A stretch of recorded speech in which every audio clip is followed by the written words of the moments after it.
এডমিনসের সকল প্রিয় ছাত্রছাত্রীকে আরো একটি ভিডিওতে স্বাগত। আজকে আমরা একাদশ শ্রেণীর সেমিস্টার 1 এর ইউনিট 3 এর চ্যাপ্টার 2 অর্থাৎ ঘর্ষণ এটা সম্পর্কে আলোচনা করব। সো এখান থেকে আমরা ঘর্ষণের কোন দুটো টপিক নিয়ে আলোচনা করব আজকে আমরা স্থিত ঘর্ষণ ও চলো ঘর্ষণ সম্পর্কে আলোচনা করব। সো এই আলোচনা শুরুর আগে আমরা যে চ্যাপ্টারটা সম্পর্কে পড়তে যাচ্ছি অর্থাৎ এই যে স্থিত ও চলো যার আন্ডারে এই টপিকটা পড়ছে, সো এরা যে প্রকারভেদগুলো জানবো তার আগে আমাদের মেইনলি ঘর্ষণ বিষয়টা বা ফ্রিকশন কি সেটা আগে জানতে হবে। তো চলো শুরু করা যাক। ওকে, তাহলে স্থিত ঘর্ষণ জানবো, তার আগে জানবো কি ঘর্ষণ সম্পর্কে।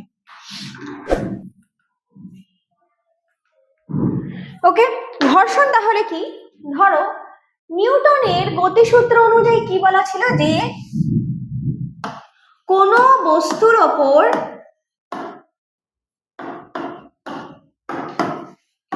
বাহ্যিক কোনো বল ক্রিয়াশীল না হলে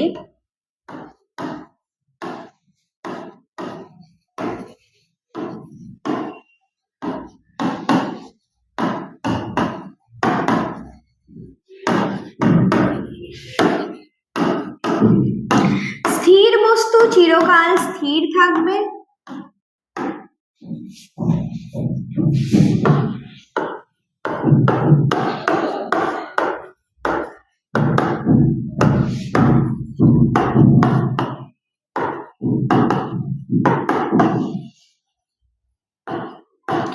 আর গতিশীল বস্তু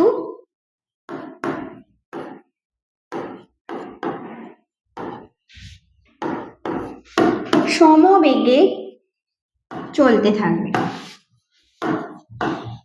কি বরাবর চলতে থাকবে? একটা সরল রৈখিক পথে চলতে থাকবে, এটা আমরা জেনেছি। সো আমরা কি দেখছি? গতিশীল বস্তু সমবেগে চলতে থাকবে। কখন? বাইরে থেকে যখন কোনো বল প্রয়োগ না করা হবে, অর্থাৎ বাহ্যিক বল মানে বাইরে থেকে কোনো বল যখন প্রয়োগ করা হবে না তখন। এবার এখান থেকে আমরা কি দেখতে পারি ভালো করে শোনো। যদি দেখি আমরা একটা ফুটবলে কি করলাম, আস্তে করে ফুটবলটা মেঝে থেকে গড়িয়ে দিলাম, এইবার কি হবে? ফুটবলটা কি সারা জীবন চলতে থাকবে? আমি এটা বলছি না কোনো দেওয়ালে ধাক্কা খেলো। মনে করো একটা বিরাট স্পেস, সেখানে কি করছে? মাঠেও নয়, কারণ ঘাস যে বাধা দেবে আমরা সেটা না, একটা সমান্তরাল, আচ্ছা ঠিক আছে, একটা রাস্তায়।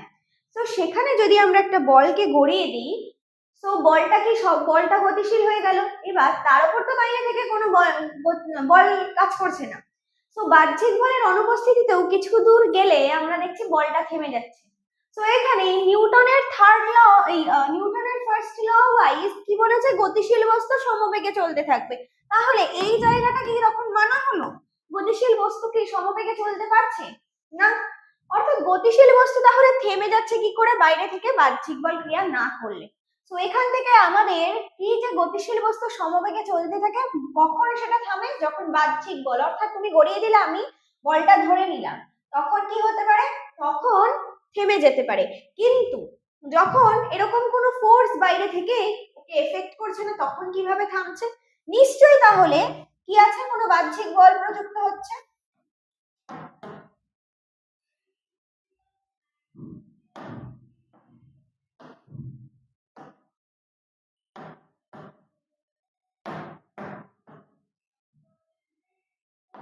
তো নিশ্চয়ই তাহলে কি কোনো বাহ্যিক বল প্রয়োগ হচ্ছে, কোনো বাহ্যিক বল। এইবার সেই বাহ্যিক বলটা কি? অর্থাৎ এই যে এই বাহ্যিক বলটাকে আমরা বলবো ঘর্ষণ বল। এবার এই বলটার কি ধরনের বল? আমরা দু ধরনের বল জানি, একটা জানি কি ক্ষেত্রজনিত বল, আর একটা কি স্পর্শজনিত বল, তাই তো? দুটো বল জানি আমরা। তাহলে এই ঘর্ষণ বলটা কি ধরনের বল?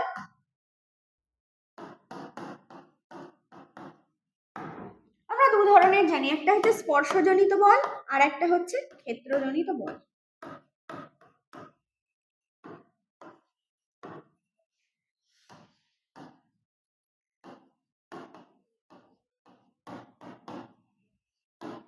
এইবার এই দুটো বলের মধ্যে ঘর্ষণ কি ধরনের বল ভালো করে দেখো। যখন কোনো রাস্তার মধ্যে আমি একটা বলকে গড়িয়ে দিচ্ছি, সো এ কি আছে, সংস্পর্শে আছে, অর্থাৎ এই সংস্পর্শের এমন কোনো বিষয় আছে যে একে বিপরীত দিকে বল প্রয়োগ করছে, ওর গতির বিপরীতে বাধা দেওয়ার চেষ্টা করছে, সেটাকে আমরা কি বলবো? তাহলে আমরা সেটাকে ক্ষেত্রজনিত বল বলতে পারি না।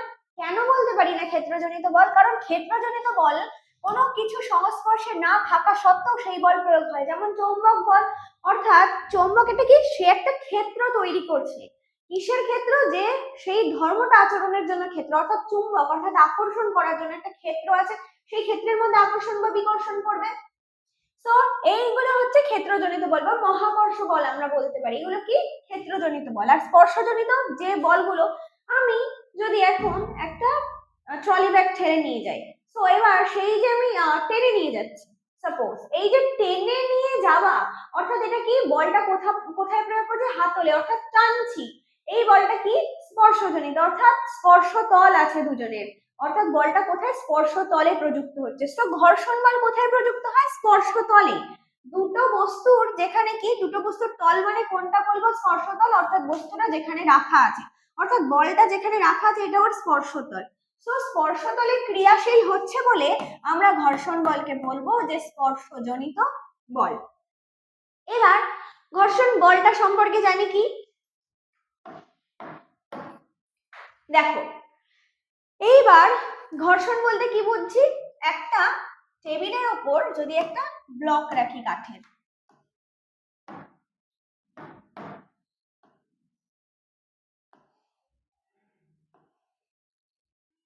এবার এই টেবিলের ওপর একটা কাঠের ব্লক রেখেছি, ওকে। এবার আমরা জানি এখানে দুটো বল প্রয়োগ হয়।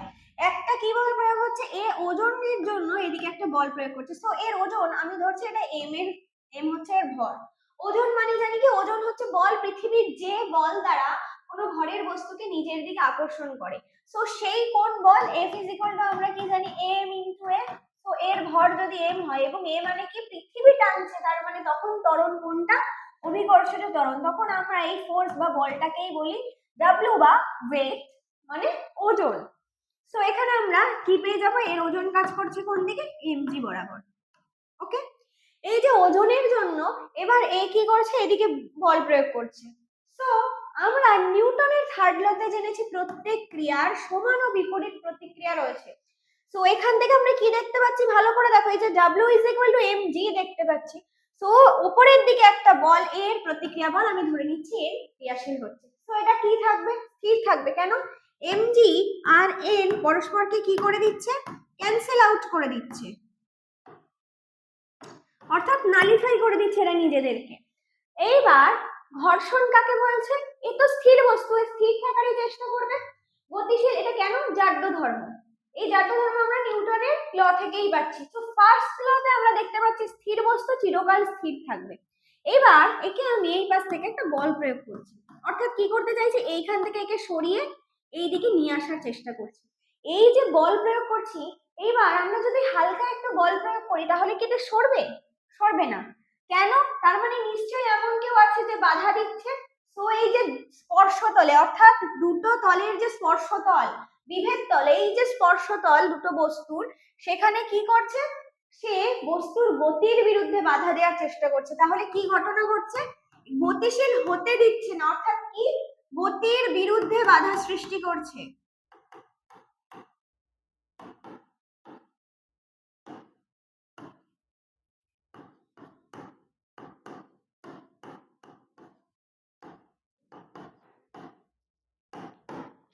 এই গতির বিরুদ্ধে যে বাধা সৃষ্টি করছে যে বল, সেটাই ঘর্ষণ বল। এইবার তারা ঘর্ষণ বল কোন দিকে কাজ করবে? দুটো এক্সাম্পল দিচ্ছি। তুমি ধরো দৌড়ে আসছো আমার দিকে, আমি তোমাকে এইভাবে হাত দিয়ে আটকে দিলাম, অর্থাৎ তোমার গতি কোন দিকে ছিল? তুমি দৌড়ে আসছো এই দিক বরাবর, আমি তোমাকে থামিয়ে দিচ্ছি, তাহলে আমাকে কোন দিকে বল প্রয়োগ করতে হবে? তোমার গতির বিরুদ্ধ আচরণ করতে গেলে তোমার গতির বিপরীত দিকে আমাকে বল প্রয়োগ করতে হবে। সো আমার গতির দিক কোন দিকটা থাকবে? এই দিকটা। সো এটা বিরুদ্ধ বল। বা তুমি এদিকে দৌড়ে যাচ্ছ, ওকে, তুমি এদিকে দৌড়ে যাচ্ছ, তুমি এদিকে দৌড়ে যাচ্ছ, আমি তোমাকে এইভাবে টেনে ধরলাম যাতে তুমি না যেতে পারো। এই যে টেনে ধরলাম তোমাকে, তোমার গতি এই দিকে, আমি কোন দিকে বল প্রয়োগ করছি? তোমার গতির বিরুদ্ধে দিকে। বিপরীতে। তো ঘর্ষণ বল সবসময় যেদিকে গতিশীল হওয়ার চেষ্টা করে বস্তু, তাহলে গতির অভিমুখের বিপরীত দিকে ঘর্ষণ বল কি করে? ক্রিয়া করে। গতির অভিমুখের বিপরীত দিকে।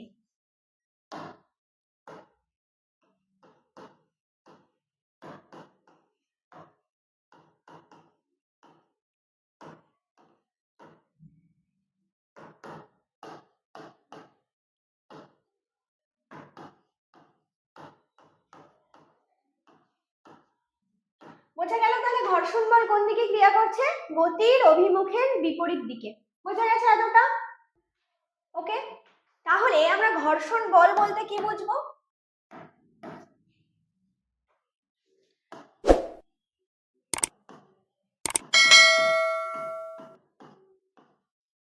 ঘর্ষণ বলতে কি বুঝবো? কোন তলের সাপেক্ষে অপর একটি তল, যদি একটা তলের সংস্পর্শে অপর একটি তল থাকে, তখন একটা তলের সাপেক্ষে যখন আরেকটা তল গতিশীল হতে পারে। অর্থাৎ আমি যদি একটা বাক্স ধরে রাখি, নিচ থেকে একটা টেবিল টেনে সরাই, অর্থাৎ যেটা সাধারণত উদাহরণে যায় না, বাট ভেবে দেখি আমরা কি, যে এই বাক্সটাকে আমরা ধরে রেখেছি স্থির, টেবিলটা ওখান থেকে ঘষে ওর সাথে সংস্পর্শে রয়েছে। এবার যদি সংস্পর্শে না থাকে, অর্থাৎ এটাকে ওপরে একজন ধরে রেখেছে দড়ি দিয়ে, এন্ড টেবিলটা নিচে আছে, তো সেখানে ঘর্ষণ বল কাজ করবে না। করবে কি? টেবিল যে মেঝেতে আছে, মেঝের সাথে ঘর্ষণ বল ক্রিয়া করবে, এর সাথে না। অর্থাৎ ঘর্ষণ বল স্পর্শ তল ছাড়া ক্রিয়া করবে না। তো এবার আমি ধরে নিচ্ছি টেবিলটাকে আমরা টেনে সরাচ্ছি, বাক্সটাকে ধরে রেখেছি, ওর সংস্পর্শে রয়েছে, টেবিল সরাচ্ছি, তাহলে টেবিলের গতির বিরুদ্ধে বাধা দেবে। তো ঠিক আছে, আমরা নর্মাল যেভাবে শিখি সেভাবেই দেখি। এই যে একটা বাক্স রাখা রয়েছে, ব্লক রাখা রয়েছে টেবিলে, এবার এই দুটো তলের সাপেক্ষে কি হচ্ছে, একটা আরেকটা তলের সংস্পর্শে থাকলে একটা তলের বিপক্ষে কি করছে, একটা তলের সাপেক্ষে অন্য তল গতিশীল, অর্থাৎ দুটোকে আমি একসাথে সরাচ্ছি না, একজনকে স্থির রেখে একজনকে সরাচ্ছি। অর্থাৎ একজন স্থির আছে, তার সাপেক্ষেই তবে গতিশীল হতে পারে, দুটোই গতিশীল থাকলে তার সাপেক্ষে আমরা কি বলবো? আপেক্ষিক গতি। তো ধরে নিচ্ছে একটি তলের সাপেক্ষে অপর তলটি যখন কি করার চেষ্টা করে, দুটি বস্তু পরস্পরের সংস্পর্শে থাকলে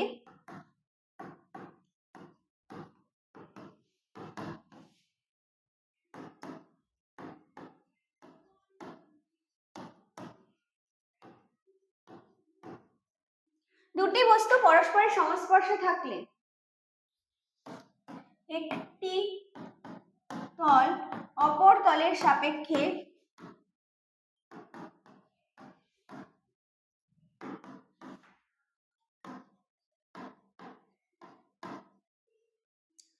গতিশীল হওয়ার চেষ্টা করলে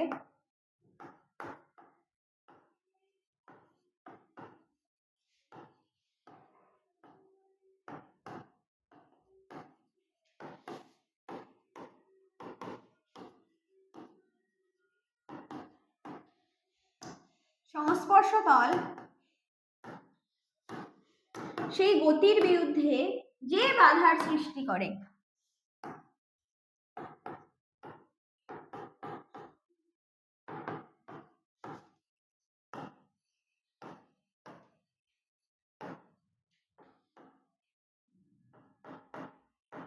সেটাই হচ্ছে ঘর্ষণ। এবার ভালো করে দেখি কোন দিকে কাজ করছে। এই দুটো যে সংস্পর্শ রয়েছে, এই তলের সমান্তরালে কে কাজ করছে? এই ঘর্ষণ বল কাজ করছে। অর্থাৎ কিরকম ভাবে কাজ করছে? গতি যদি এই দিকে হয়, তাহলে ঘর্ষণ বল কোন দিকে ক্রিয়া করবে? ঠিক এই দিকে ক্রিয়া করবে ঘর্ষণ বল। বোঝা গেল? তাহলে কি বুঝবো? যে অনুভূমিক ভাবে বা স্পর্শতলে সমান্তরালে এই ঘর্ষণ বল ক্রিয়া করে।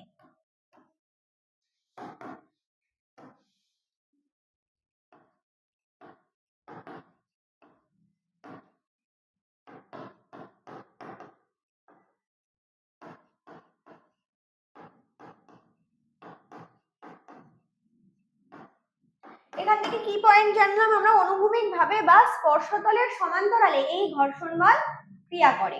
বোঝা গেল এতটা? এবার ঘর্ষণ কেন হয় এটা সম্পর্কে আমরা জানবো। ওকে, এতটা বোঝা গেছে?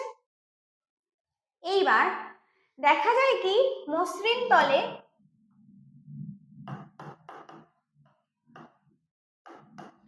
আর অমসৃণ তলে দু রকমের সারফেসে আমরা কোন ঘটনা দেখি? আমরা পা পিছলে কোথায় পড়ে যাই?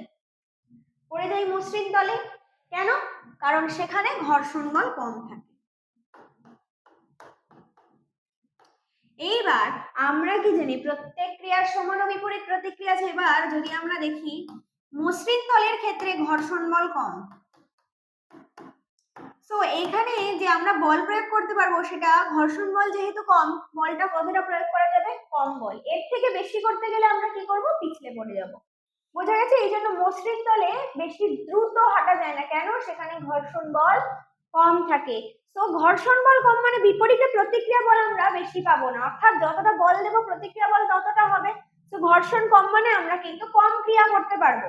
তো সেখানে যদি বেশি এফোর্ট দিয়ে দিই তখন কি পিছলে পড়ে যাওয়ার চান্স থাকে। তো আর অমসৃণ তলে ঘর্ষণ বেশি হয়। এবার এটা তো লক্ষ্য করেছো, তার মানে অমসৃণ তল যখন খাঁজ কাটা হয় তার মানে কোনো বস্তু এই খাঁজে খাঁজে আটকে গিয়ে কি হচ্ছে? ঘর্ষণ বলের সৃষ্টি হচ্ছে। এটাই ধারণা ছিল প্রাথমিক। কিন্তু পরবর্তীকালে কি দেখা গেল যে এই ঘর্ষণ বল শুধুমাত্র এর জন্য নয়, এর সাথে অন্যান্য প্রসেসও রয়েছে। এবং এই যে মসৃণ তল মানে সারফেসটা একদমই মসৃণ সেটা কিন্তু নয়। যদি অনুবীক্ষণ যন্ত্রের তলায় দেখা যায় সেখানেও কিন্তু অতি ক্ষুদ্র খাঁজ দেখা যায়। এবার আমি মনে করছি বস্তুও মসৃণ তলটাও মসৃণ, তা নয়। এবার আমরা যদি দেখি অনুবীক্ষণ যন্ত্রে সেই তলও কিন্তু অসংখ্য ছোট ক্ষুদ্র ক্ষুদ্র খাঁজ বিশিষ্ট। এইবার যখন এইরকম আমরা দেখছি অনুবীক্ষণ যন্ত্রে এরকম হয়ে যাচ্ছে একটা সারফেস এবং এর উপর রাখা বস্তুটারও কিন্তু কি রয়েছে? খাঁজ রয়েছে। তো এটাকে আমরা এখানে বসিয়ে দিচ্ছি।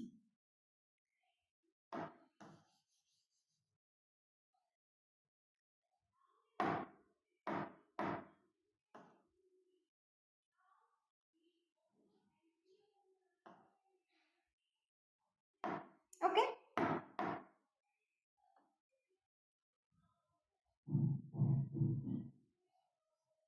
বস্তু রয়েছে।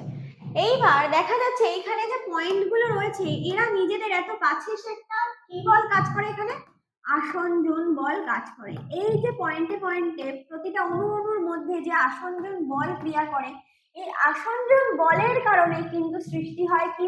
ঘর্ষণ বল সৃষ্টি হয়। তো ঘর্ষণ বল শুধুমাত্র একটা ঘটনা না, কিছু সম্মিলিত ঘটনার ফলে আমাদের কি এই ঘর্ষণ বলটা ক্রিয়া করছে। তো বোঝা গেল ঘর্ষণের কারণ কি? ক্লিয়ার এতটা? এবার আরেকটা কারণ কি বলতে পারি? একে যদি আমি গতিশীল করার চেষ্টা করি তাহলে এই যে খাঁজগুলোর আকার এগুলো ক্রমশ কি হতে থাকে? যেহেতু সরে যাচ্ছে পরিবর্তিত হতে থাকে। তো সেই কারণেও কিন্তু ঘর্ষণ বল সৃষ্টি হয়। তাহলে আমরা বুঝতে পারলাম যে ঘর্ষণ বল কি কি কারণে সৃষ্টি হয়। এতটা ক্লিয়ার প্রত্যেকের কাছে? ওকে, এবার আমরা এই দু ধরনের ঘর্ষণ সম্পর্কে শিখব। কি কি? স্থিত ঘর্ষণ ও চল ঘর্ষণ। তাহলে স্থিত ঘর্ষণ নামটা শুনেই বোঝা যাচ্ছে যে এটা স্থির অবস্থায় কার্যকরী ঘর্ষণ বল, তাকে আমরা বলি স্থিত ঘর্ষণ। ওকে, ক্লিয়ার? এইবার এবার কি দেখবো আমরা? এখান থেকে ভালো করে দেখো স্থিত ঘর্ষণ কি। মনে করো একটা ব্লকের ওপর, একটা টেবিলের ওপর একটা ব্লক রয়েছে।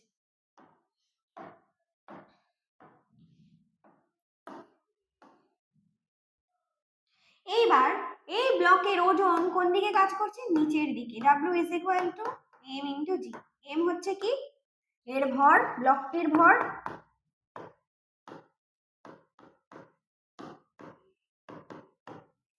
g হচ্ছে কি? অভিকর্ষজ ত্বরণ।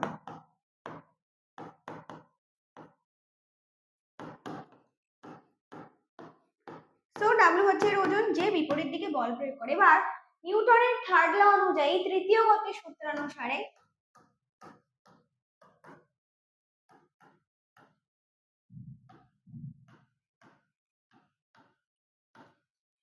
প্রত্যেক ক্রিয়ার সমান ও বিপরীত প্রতিক্রিয়া আছে। অর্থাৎ কি হচ্ছে? এর যে লম্ব বল অর্থাৎ কি এই ওজনের বিপরীতের যে প্রতিক্রিয়া বল, অর্থাৎ এই টেবিলের উপর যে বল প্রয়োগ করছে তার যে বিপরীত প্রতিক্রিয়া বল তাকে আমরা বলি লম্ব বল বা লম্ব প্রতিক্রিয়া বল। সেটা কোনটা? এন। সে কি? এন। এবার এই যে এন বলটা কার বিপরীতে কাজ করে? ওজনের বিরুদ্ধে কাজ করে। অর্থাৎ ওজনের বিপরীতে, বা বলতে পারি ওজনের বিপরীতে। এবার এটা তো সমান মানের কি বল, সমমানের প্রতিক্রিয়া বল। সো mg আর n দুজন মিলে অর্থাৎ ওজনের বিরুদ্ধে কাজ করে, মানে এই বলটা কি -w। সো এদের যে মানটা টোটাল, অর্থাৎ কি বলতে পারি ভালো করে দেখো, w প্লাস m যদি দেখি তাহলে w minus w 0, w minus w 0 পেয়ে যাই। সো এখান থেকে দেখতে পারি এরা কি থাকবে, যদি এবার অন্য কোনো বল প্রয়োগ না হয়, এটাকে এখানেই রেখে দেওয়া হয়, তো এদের মধ্যে কিন্তু সমস্তটা ক্যান্সেল আউট করে যাচ্ছে, ফলে এমন কোনো লব্ধি বলেই মান নেই যে যার কারণে এটা গতিশীল হতে পারে। সো এই কারণে এখানে কি থাকবে,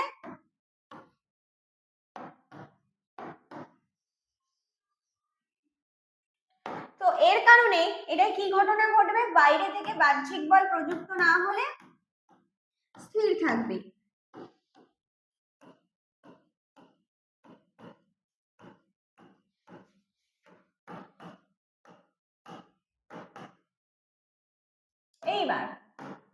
এইবার আমরা যদি এখানে বল প্রয়োগ করি, বাইরে থেকে বাহ্যিক কোনো বল প্রয়োগ করা হয়, আমি করি যেই করুক বাহ্যিক বল, অর্থাৎ বাইরে থেকে যে বল ক্রিয়া করছে সেই বল যখন এখন ক্রিয়া করবে, অর্থাৎ আমি ধরছি এই দিক থেকে এই দিকে আমরা এটাকে ঠেলার চেষ্টা করছি এফ বল দিয়ে। এবার ভালো করে দেখো, এই যে এফ বল দিয়ে আমরা এটাকে যে ঠেলার চেষ্টা করছি, তো এটা কখনো অবধি নড়ছে না, কেন? কারণ নিশ্চয়ই এরা দুজন তো দুজনকে ক্যান্সেল আউট করে দিয়েছে, কিন্তু এই বলটাকে তাহলে গতিশীল হওয়া উচিত ছিল, করছে না কেন? এর বিপরীত দিকে সমান মানের বল প্রয়োগ করছে তল, যেটাকেই আমরা বলে থাকি ঘর্ষণ বল। তো এফ লিখছি স্মল এফ, মানে ঘর্ষণ বল বা ফ্রিকশন ফোর্স বা ঘর্ষণ বল, ফ্রিকশন ফোর্স বা ঘর্ষণ বল। এই যে কাজ করছে W = mg এর বিপরীতে n ক্যান্সেল আউট করে দিচ্ছে, তো F কে বাধা দিচ্ছে কে, এই F বল। এইবার তাহলে আমরা কি বলতে পারি, কোনো স্থির বস্তুতে কি হচ্ছে, স্থির বস্তুর উপর বাহ্যিক বল প্রয়োগ করা সত্ত্বেও, বাহ্যিক বল যদি প্রয়োগ করা হয় তা সত্ত্বেও যদি এটা গতিশীল না হয়, অর্থাৎ ওই গতির বিরুদ্ধে যে ঘর্ষণ বল ক্রিয়া করে তাকেই বলে স্থিত ঘর্ষণ, অর্থাৎ স্থির রাখার জন্য যতটা ঘর্ষণ ক্রিয়া করে ঘর্ষণ বল, সেটাকেই বলা হয় স্থিত ঘর্ষণ। বোঝা গেছে এতটা?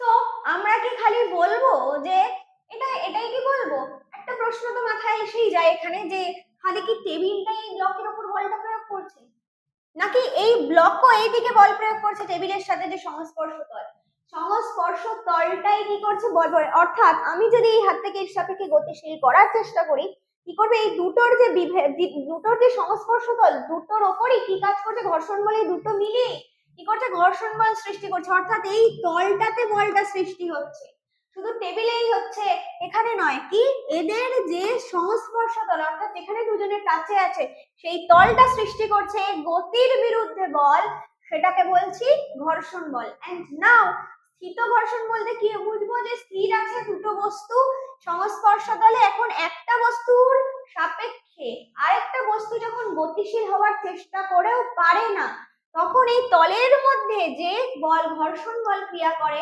সংস্পর্শ তল যে ঘর্ষণ বল প্রয়োগ করে, সেটা হচ্ছে স্থিত ঘর্ষণ। অর্থাৎ যদি গতিশীল হয়ে যেত সেটাকে আমরা আর স্থিত ঘর্ষণ বলতাম না, যেহেতু গতিশীল হতে পারেনি, স্থিরই রেখেছে, তো আমরা এটাকে কি বলছি, স্থিত ঘর্ষণ বা স্ট্যাটিক ফ্রিকশন ফোর্স। ওকে, বোঝা গেল স্ট্যাটিক ফ্রিকশন, এইটা গেল স্থিত ঘর্ষণ। এইবার আমরা এই যে স্থিত ঘর্ষণকে স্বনিয়ন্ত্রক বল বলতে পারি কেন? ওকে, এই প্রশ্নটা আসে, ঘর্ষণ বলকে কখন স্বনিয়ন্ত্রক বল বলা যায়? ঘর্ষণ বলকে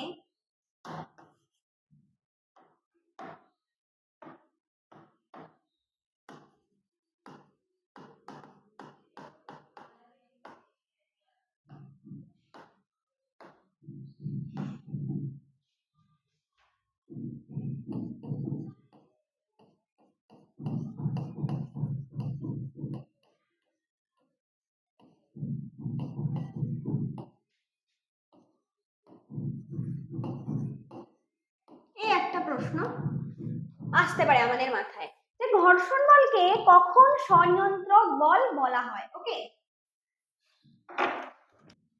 ঘর্ষণ বলকে কখন বলা হবে স্বনিয়ন্ত্রক বল?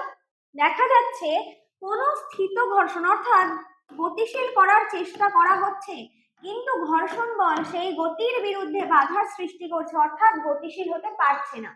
এখন যদি প্রযুক্ত বল আরো বৃদ্ধি করা হয়, অর্থাৎ বলটাকে আরো বাড়িয়ে দেওয়া হয়, তখন দেখা যায় কি যে ঘর্ষণ বলের মানটাও কিন্তু কি হয়েছে, আরো বেশি বেড়ে গেছে। অর্থাৎ গতিশীল হওয়ার আগে পর্যন্ত যত বেশি বল প্রয়োগ করা হবে ঘর্ষণ বলও তত নিজে থেকে বাড়বে।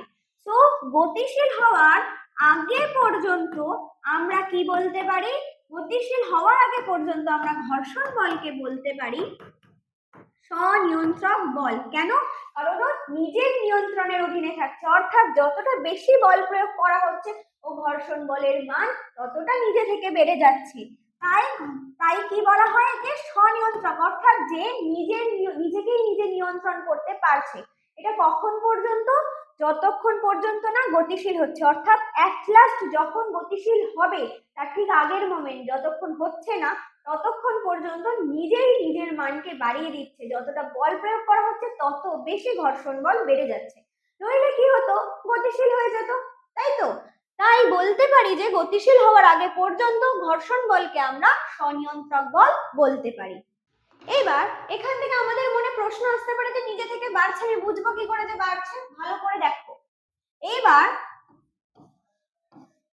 আমি মনে করছি বলটা 10 নিউটন ছিল, তো ঘর্ষণ বল তখন 10 নিউটন বলেই কি হচ্ছে, ভালো করে দেখো, 10 নিউটন তুমি বলতে পারো যে ঘর্ষণ বল তো 9 নিউটন 12 নিউটনও হতে পারে, বেশি থাকতেই পারে না। কেন? যদি 12 নিউটন হতো তাহলে লব্ধি কি বেরোতো, 12 - 10 অর্থাৎ 2, অর্থাৎ এর দিকে 2 নিউটন বল বেশি প্রয়োগ হলে কি করতো, সরে আসতো।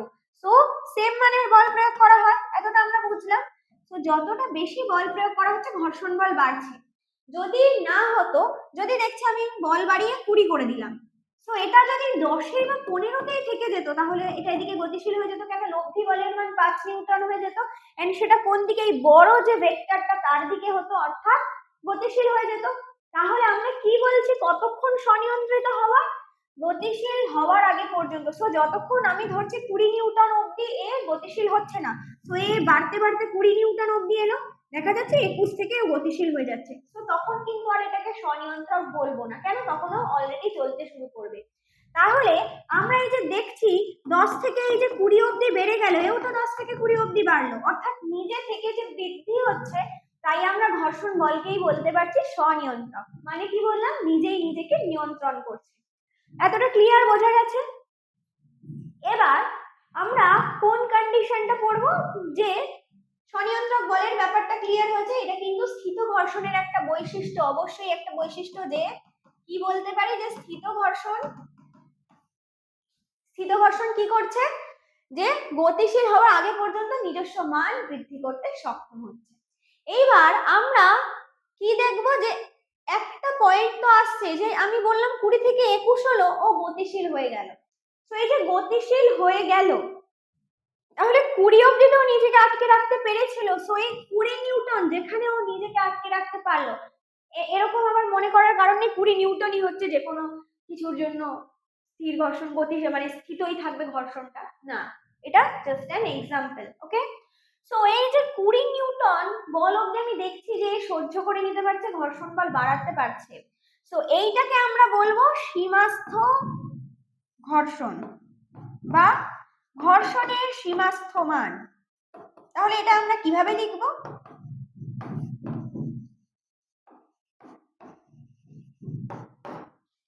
বোঝা গেল এতটা? এবার একটা জিনিস দেখে নিই, এই যেমন উদাহরণটা দিয়ে বোঝালাম, সেখানে আমরা কি দেখতে পাচ্ছি, বাড়ছে, 10 প্রয়োগ করলাম, 11, 12 করে 20 অবধি প্রয়োগ করলাম, এর ফলে এটা 10, 11, 12 হয়ে 20 অবধি এও বাড়তে থাকলো। এইবার এই 20 থেকে যখন আমি 21 করে নিলাম বলটা, তখন দেখলাম আর এটা বাড়তে পারলো না, অর্থাৎ গতিশীল হয়ে গেল। কারণ 21 - 20 করলে 1, অর্থাৎ কোন দিকে যাবে, বড় যে বলটা, বড় যে ভেক্টর তার দিকে, তার অভিমুখ বরাবর ক্রিয়া করবে, এটা আমরা ভেক্টর থেকে জানি। সো সেক্ষেত্রে আমরা দেখবো এটা গতিশীল হয়ে গেছে, অর্থাৎ এটা কি হয়ে গেছে, সরে গেছে, অর্থাৎ এটা গতিশীল হয়ে গেছে। ওকে, এই যে গতিশীল হয়ে গেল, তাহলে এই যে গতিশীল হওয়ার লাস্ট অর্থাৎ সর্বোচ্চ মান, স্থিত ঘর্ষণের সর্বোচ্চ মান, অর্থাৎ যেটা পর্যন্ত সর্বোচ্চ মান নিজে বাড়িয়ে নিতে পারে তারপরে হলে গতিশীল হয়ে যায়। সো এই যে শেষ মান অর্থাৎ তারপরে গেলেই গতিশীল হয়ে যাচ্ছে, স্থির থাকার যে শেষ মান সেই যে ঘর্ষণ বল তাকে আমরা বলি যে ঘর্ষণের স্থিত ঘর্ষণের সীমাস্থ মান বা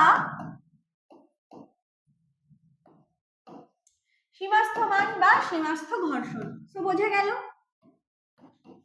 তাহলে এই সীমাস্থ ঘর্ষণের থেকে যদি বল বেশি হয়ে যায় অর্থাৎ প্রযুক্ত বল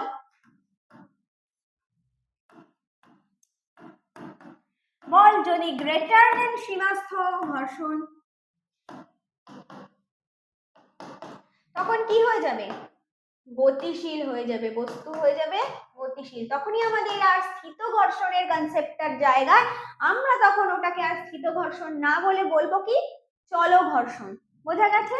তো এটা ছিল স্থিত ঘর্ষণ। ভালো করে দেখে নাও। এবার আমরা পড়ব চল ঘর্ষণ। ওকে ওকে, তো এবার আমরা পড়ব চল ঘর্ষণ। দেখো, চল ঘর্ষণ বলতে কি বুঝি? এতক্ষণ আমরা ছিলাম কোথায়? স্থিত ঘর্ষণে, অর্থাৎ গতিশীল হতে পারেনি। এবার এই সীমাস্থ মানকে যখন অতিক্রম করা হচ্ছে, সীমাস্থ মানকে অতিক্রম করা হলো,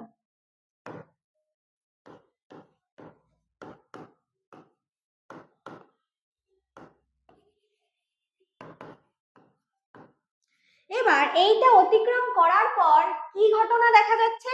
যে এটা যখন গতিশীল হয়ে যাচ্ছে অর্থাৎ চলছে, তাহলে এখানে আমরা কি দেখতে পাচ্ছি? এর ওয়েটারটা কাজ করছে W=mg এবং লম্ব প্রতিক্রিয়া বল কি n। এটাকে আমরা বলছি কি লম্ব প্রতিক্রিয়া বল।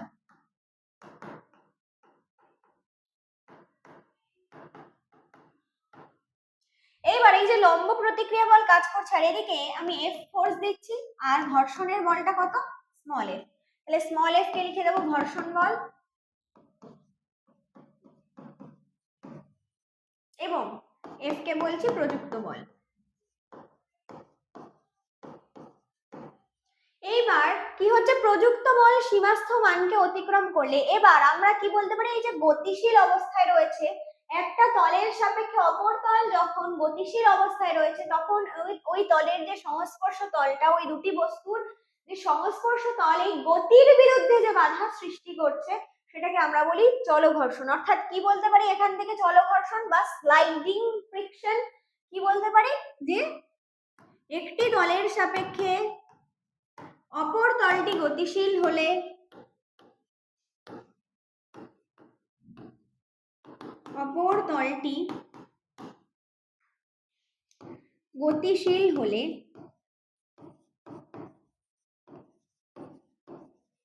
তলের সাপেক্ষে অপর তল যদি গতিশীল হয় দেন কি হবে?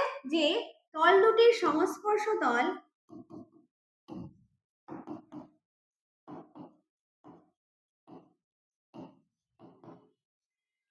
গতির বিরুদ্ধে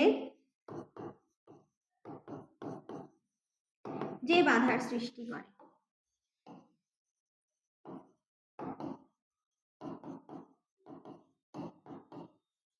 তাকে বলে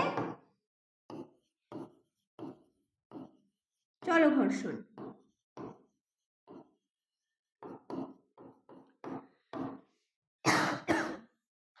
তাকে বলছে কি চল ঘর্ষণ। এবার আমরা কি দেখতে পাচ্ছি এখানে এই যে চল ঘর্ষণ বিষয়টা বোঝানো হয়েছে, এখানে কিন্তু বারবার এই সাপেক্ষে, একটা তলের সাপেক্ষে অপর তলে এই কিওয়ার্ডটা ইউজ করতে হবে। কেন? কারণ দুটো যদি গতিশীল হয় তাহলে কিন্তু হিসাবটা পাল্টে যাবে। তো বলবে একটা তলের সাপেক্ষে অপর তল গতিশীল, অর্থাৎ একজন স্থির আছে একজন তার উপরে গতিশীল অবস্থায় রয়েছে, তখন তল দুটি সংস্পর্শ তল গতির বিরুদ্ধে, বারবার বলছে সংস্পর্শ তল কিন্তু বাধাটার সৃষ্টি করছে, সে যে বাধার সৃষ্টি করছে তাকে বলছে কি চল ঘর্ষণ। ক্লিয়ার? এতটা বোঝা গেছে? এইবার এখান থেকে একটা জিনিস আমাদের মনে রাখতে হবে, সেটা কি? সীমাস্থ মানের ব্যাপারটা এখান থেকে আমরা আরেকটা জিনিস সম্পর্কে সীমাস্থ মানের আইডিয়াটা ক্লিয়ার করব।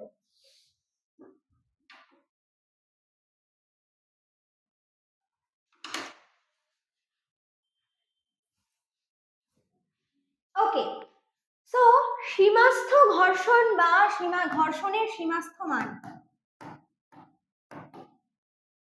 এখান থেকে আর একটা জিনিস আমরা বুঝতে পারি কি, যখন দেখবে কোনো বস্তুর ওপর বল প্রয়োগ করা হয় সেটা যতক্ষণ না গতিশীল হচ্ছে তাকে তো আমাদের বেশি বল আরো প্রয়োগ করা হচ্ছে, কিন্তু একটা সময় পরে যখন বল প্রয়োগ করে তাকে গতিশীল করতে পারবো, সেই গতিশীল হওয়ার পর কিন্তু আর ততটা বল প্রয়োগ করতে হবে না, অর্থাৎ তার থেকে কম বল প্রয়োগ করলেই হয়ে যাবে। অর্থাৎ সেখানে আমরা কি দেখবো, এই যে সীমাস্থ যে মানটা থাকছে, এই সীমাস্থ মান অলরেডি তো স্থিত ঘর্ষণের থেকে বেশি। সীমাস্থ মান ঘর্ষণের সীমাস্থ মান অলরেডি স্থিত ঘর্ষণের থেকে বেশি। কারণ কি, কারণ এই স্থিত ঘর্ষণ এই সীমাস্থ মানকে পেরিয়ে গেলে তার স্থিত ঘর্ষণ থাকতো না, কি হয়ে যেত, চল ঘর্ষণ হয়ে যেত। কিন্তু এই যে সীমাস্থ মানকে অতিক্রম করার পর যখন গতিশীল করা হয় তখন আর সেম বল প্রয়োগ করতে লাগে না। কেন লাগে না সেম বল প্রয়োগ করতে, কারণ বিরুদ্ধ বলটা অতটা থাকে না বলেই কম বল প্রয়োগ করলেই হয়ে যায়। তো সেখান থেকে আমরা আরেকটা কি জানি, সীমাস্থ ঘর্ষণ যেমন স্থিত ঘর্ষণের থেকেও বড় মানের, যেমন সীমাস্থ মান কিন্তু চল ঘর্ষণের মানের থেকেও তাহলে বড়। নইলে চল ঘর্ষণের থেকে ছোট হলে আমাদের সীমাস্থ মানের থেকে বেশি বল সবসময় প্রয়োগ করে যেতে হতো, তার থেকে আবার আমাদের বল প্রয়োগ কমাতে লাগতো না। তো বোঝা গেল কি, তাহলে সীমাস্থ মান স্থিত ঘর্ষণের থেকেও যেমন বড়, চল ঘর্ষণের থেকেও বড়। বোঝা গেছে? এবার আমরা এখান থেকে তাহলে চল ঘর্ষণের একটা বিশেষত্ব বা বৈশিষ্ট্য দেখেই নিলাম কি, যে চল ঘর্ষণ অর্থাৎ চল ঘর্ষণের মান সীমাস্থ মানের থেকে কম হচ্ছে, অর্থাৎ কম বল প্রয়োগ করে এগিয়ে নিয়ে যাওয়া যায়। একবার গতিশীল হয়ে গেলেই তাহলে সীমাস্থ মানের থেকে চল ঘর্ষণ কম মানের বল প্রয়োগ করলেও কিন্তু নিয়ে যাওয়া সম্ভব। এবার দ্বিতীয় বিশেষত্ব কি জানতে পারি আমরা, ভালো করে দেখো, এই যে চল ঘর্ষণের ক্ষেত্রে তারপর আমরা যখন বলটা কমিয়ে দিচ্ছি, অর্থাৎ তখন কি দেখতে পাচ্ছি সেম বল প্রয়োগেই কিন্তু কি হচ্ছে, গতিশীল থাকছে। তো এই যে ঘর্ষণ বল, তাহলে এই চল ঘর্ষণের মান তখন কি থাকে, চল ঘর্ষণের মান ধ্রুবক থাকছে। অর্থাৎ এরা কার উপর নির্ভর করছে না, কেন এই সেম বল প্রয়োগ করা হচ্ছে, তো এইখানে এদের দুজনের যে আপেক্ষিক গতি তার উপর কিন্তু নির্ভর করছে না। তো আমরা বলতে পারি যে তল দুটির আপেক্ষিক গতির উপর নির্ভরশীল নয়।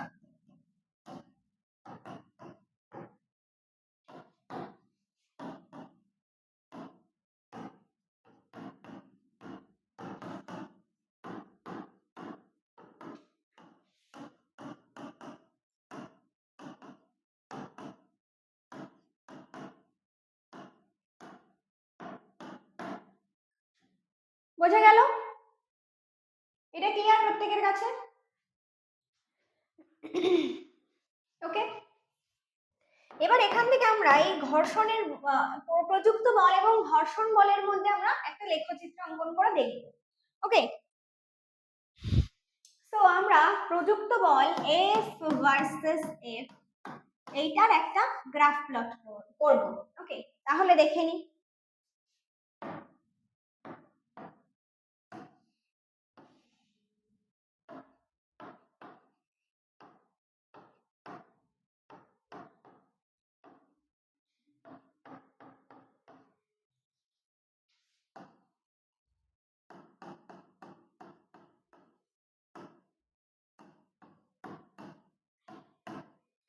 ওকে, এইবার ভালো করে দেখি আমরা কি দেখেছিলাম। এখান থেকে প্রথম পয়েন্টটা আমরা মনে করি যে স্থিত ঘর্ষণ কিরকম হচ্ছে, যতটা বল প্রয়োগ করা হচ্ছে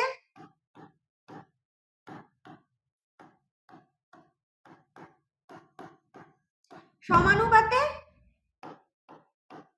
কি বাড়ছে, ঘর্ষণ বল বৃদ্ধি পাচ্ছে।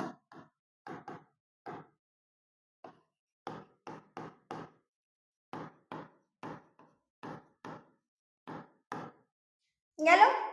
এবার ভালো করে দেখো, এইখানে এই পয়েন্টটা অবধি আমি ধরছি কি হচ্ছে, ও থেকে নাম দিয়ে দিচ্ছি পি। এটা অবধি কি হয়ে গেল, ভালো করে দেখো, এখানে অবধি ঘর্ষণ বল যতটা বৃদ্ধি পাচ্ছে ততটা কি ঘটনা ঘটছে, যে মান প্রযুক্ত বল যতটা বৃদ্ধি করা হচ্ছে ঘর্ষণ বল ততটা বৃদ্ধি পেল। এবার 2 নম্বর পয়েন্ট কি মনে রাখবো, সীমাস্থ ঘর্ষণ, অর্থাৎ তারপর হলেই ঘর্ষণ বল কি হয়ে যাবে, গতিশীল হয়ে যাবে। অর্থাৎ আরো যতটা বল প্রয়োগ করার পরে কি এতটা অব্দি বল প্রয়োগ করা হলো, তারপর কি দেখা গেল যে গতিশীল হতে শুরু করলো। এখানটায় নাম দিয়ে দিচ্ছি কিউ। ওকে, এবার এখান থেকে এটা কি স্ট্রেট, অর্থাৎ কেন স্ট্রেট যাচ্ছে, মূল বিন্দুর সাথে কেন ম্যাচ করছে এটা, এইখানে আমি পি নাম দিচ্ছি। ওকে, সো এই জায়গাটা হচ্ছে সীমাস্থ ঘর্ষণ। পি পয়েন্টটায় গেলে আমি কার মান পাবো, সীমাস্থ ঘর্ষণের মান পাবো। আর ওপি অবধি এ বেড়ে যাচ্ছে যেটা স্থিত ঘর্ষণ যাচ্ছে। এইবার এখানে বৃদ্ধির পর আমরা 3 নম্বর পয়েন্ট কি মনে রাখবো, চল ঘর্ষণ কিন্তু একবার যখন গতিশীল হয়ে যাচ্ছে সে সীমাস্থ ঘর্ষণের থেকে ছোট।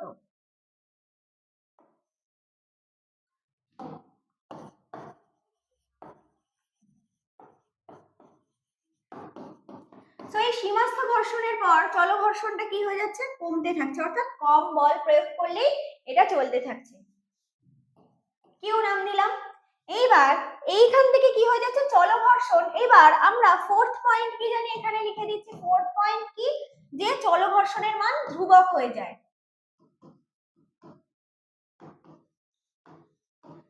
কিছুটা পর থেকেই, অর্থাৎ একই বল প্রয়োগে এগিয়ে যায়। তো তাহলে এখান থেকে আমাদের গ্রাফটা কেমন যাবে, সেম ভাবে। সো এই কিউএম টাকে আমরা বললাম এই পয়েন্টটা চল ঘর্ষণ চলছে, কিউএম বোঝা গেছে, ক্লিয়ার। সো এই দিকটা আমরা বলতে পারি, ভালো করে দেখো, ঘর্ষণ বলের সীমাস্থ মান, আর এখান থেকে কি থাকছে, ধ্রুবক থাকছে, তাই তো। আর এটা হচ্ছে এইটা প্রযুক্ত বলের সাথে বৃদ্ধি পাচ্ছে, অর্থাৎ এই প্রযুক্ত বলটা কার মান, সীমাস্থ ঘর্ষণের মান। ওকে, সো এখান থেকে আমরা কি পেয়ে যাচ্ছি, এইটা হচ্ছে সীমাস্থ ঘর্ষণের মান, অর্থাৎ পিএনটাকে আমি ধরছি সীমাস্থ ঘর্ষণের মান। আর গতিশীল হয়ে যাচ্ছে কোথা থেকে, এই প্রযুক্ত বল এখান থেকে ধ্রুবক থাকছে এল। কিউএল হচ্ছে কি, তাহলে পেয়ে গেলাম আমরা যে যেখান থেকে এরা কি হয়ে যাচ্ছে, ধ্রুবক মান থাকছে। সো বস্তু কোথায় এসে গতিশীল হয়, এই পি পয়েন্টে এসে বস্তু হয়ে যায় গতিশীল। তাহলে আমরা এই লেখচিত্র থেকে কি বুঝতে পারলাম, সো এই লেখচিত্র থেকে আমরা কি দেখতে পারি, যে প্রথম পয়েন্টে স্থিত ঘর্ষণ, যেটা কি দেখছি আমরা ওপি, অর্থাৎ প্রযুক্ত বল যত বৃদ্ধি পাচ্ছে ঘর্ষণ বলের মান তত বৃদ্ধি পাচ্ছে। তারপর আমরা পেয়ে গেলাম সীমাস্থ ঘর্ষণ, অর্থাৎ ঘর্ষণের সর্বোচ্চ মান, অর্থাৎ যে বল প্রযুক্ত করা হলো তারপর আর একটু বল প্রয়োগ করলে, অর্থাৎ এই পয়েন্টের পর থেকেই বস্তু কি হয়ে যাবে, গতিশীল হবে। তারপর আমরা কি জানি, সীমাস্থ ঘর্ষণ চল ঘর্ষণের থেকে বড়, অর্থাৎ চল ঘর্ষণ যখন সীমাস্থ ঘর্ষণ পেরিয়ে যাবে, অর্থাৎ বস্তু গতিশীল হবে, চল ঘর্ষণের সৃষ্টি হবে, তখন কিন্তু এই বলের মান কমে যাবে, অর্থাৎ কম বল প্রয়োগ করলেই বস্তু গতিশীল থাকবে। তারপরে আমরা কি দেখছি, একটা নির্দিষ্ট মানের পর চল ঘর্ষণের মান থাকে ধ্রুবক, অর্থাৎ একই প্রযুক্ত বল, অর্থাৎ দেখো এই পয়েন্টে যে বল প্রযুক্ত হয়েছে এই পয়েন্টের জন্য কিন্তু সেই বল অর্থাৎ একই থেকে যাচ্ছে। সো এই জায়গাটা আমরা কি দেখছি, ঘর্ষণ বলের মান হয়ে যাচ্ছে ধ্রুবক, অর্থাৎ তখন আর এরা তলের আপেক্ষিক গতির উপর নির্ভর করছে না। সো এটা কি গেল, এটা হচ্ছে ঘর্ষণের এবং প্রযুক্ত বলের দুজনের কি লেখচিত্রটা। ওকে, স্থিত ঘর্ষণ ও চল ঘর্ষণের এই টপিকটা আজকে এই পর্যন্তই। আশা করি বুঝতে কোনো সমস্যা হয়নি। যদি এই চ্যাপ্টারের অন্য কোনো সমস্যা থেকে থাকে তাহলে অবশ্যই সেটা কমেন্ট করে জানিও, যাতে পরবর্তী ভিডিও নিয়ে আসতে পারি তার সমাধান সহ।